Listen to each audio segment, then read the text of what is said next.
I went straight to room 301 on the third floor. Now, I was glad I'd gone on that little tour because I knew exactly where to go and didn't have to look up once.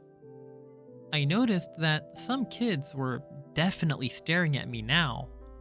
I did my thing of pretending not to notice. I went inside the classroom and the teacher was writing on the chalkboard while all the kids started sitting at different desks. The desks were in a half circle facing the chalkboard, so I chose the desk in the middle towards the back, which I thought would make it harder for anyone to stare at me. I still kept my head way down, just looking up enough from under my bangs to see everyone's feet. As the desks started to fill up, I didn't notice that no one sat down next to me.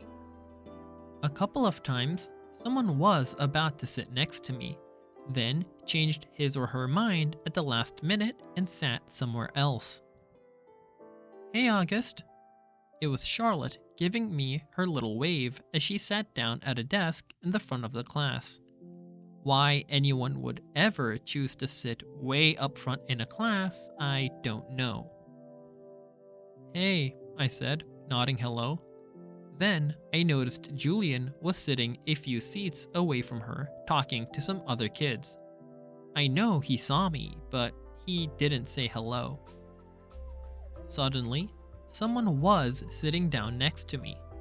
It was Jack Will. "Jack." "What's up?" he said, nodding at me. "Hey, Jack," I answered, waving my hand, which I immediately wish I hadn't done because it felt kind of uncool. "Okay, kids. Okay, everybody, settle down," said the teacher, now facing us. She had written her name, Mrs. Petosa, on the chalkboard. "Everybody find a seat, please. Come in," she said to a couple of kids who had just walked in the room. "There's a seat there and right there." She hadn't noticed me yet. Now, the first thing I want everyone to do is stop talking and... She noticed me. "Put your backpacks down and quiet down." She had only hesitated for a millionth of a second, but I could tell the moment she saw me. Like I said, I'm used to it by now. "I'm going to take attendance and do the seating chart," she continued, sitting on the edge of her desk. Next to her were 3 neat rows of accordion folders. "When I call your name, come up and I'll hand you a folder with your name on it. It contains your class schedule and your combination lock, which you should not try to open until I tell you to. Your locker number is written on the class schedule. Be forewarned that some lockers are not right outside this class, but down the hall. And before anyone even thinks of asking, no, you cannot switch lockers and you can't switch locks. Then, if there's time at the end of this period, we're all going to get to know each other a little better, okay? Okay." She picked up the clipboard on her desk and started reading the names out loud. "Okay, so, Julian Albans," she said, looking up. Julian raised his hand and said, "Here," at the same time. "Hi, Julian," she said, making a note on her seating chart. She picked up the very first folder and held it out toward him. "Come, pick it up," she said, kind of no nonsense. He got up and took it from her. "Zymina Chin?" She handed a folder to each kid as she read off the names. As she went down the list, I noticed that the seat next to me was the only one still empty, even though there were 2 kids sitting at one desk just a few seats away.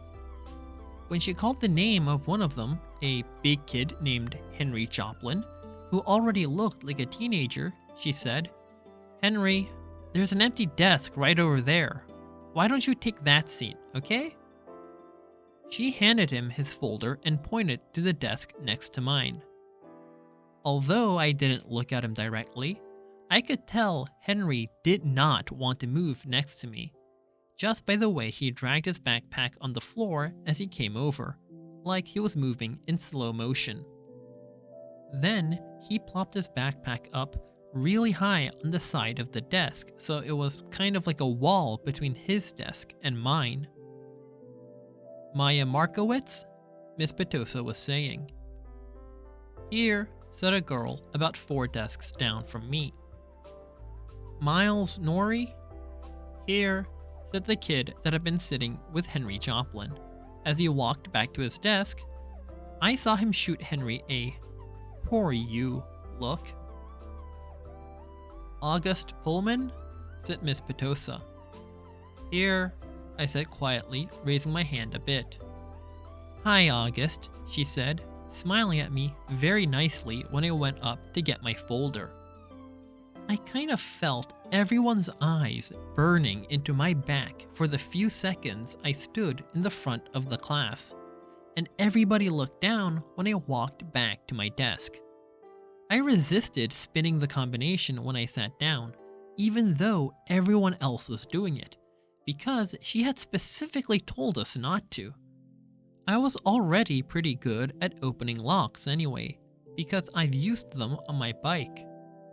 Henry kept trying to open his lock but couldn't do it. He was getting frustrated and kind of cursing under his breath. Miss Petosa called out the next few names. The last name was Jack Will. After she handed Jack his folder, she said, "Okay, so everybody, write your combinations down somewhere safe that you won't forget, okay? But if you do forget, which happens at least 3.2 times per semester, Mrs. Garcia has a list of all the combination numbers. Now go ahead, take your locks out of your folders, and spend a couple of minutes practicing how to open them. Though I know some of you went ahead and did that anyway." She was looking at Henry when she said that. "And in the meanwhile, I'll tell you guys a little something about myself. And then you guys can tell me a little about yourselves and we'll, get to know each other. Sound good?" "Good." She smiled at everyone, though I felt like she was smiling at me the most. It wasn't a shiny smile like Mrs. Garcia's smile, but a normal smile like she meant it. She looked very different from what I thought teachers were going to look like. I guess I thought she'd look like Miss Fowl from Jimmy Neutron, an old lady with a big bun on top of her head. But, in fact, she looked exactly like Mon Mothma from Star Wars Episode 4. Haircut kind of like a boy's and a big white shirt, kind of like a tunic. She turned around and started writing on the chalkboard. Henry still couldn't get his lock to open, and he was getting more and more frustrated every time someone else popped one open. He got really annoyed when I was able to open mine on the first try. The funny thing is, if he hadn't put the backpack between us, I most definitely would have offered to help him.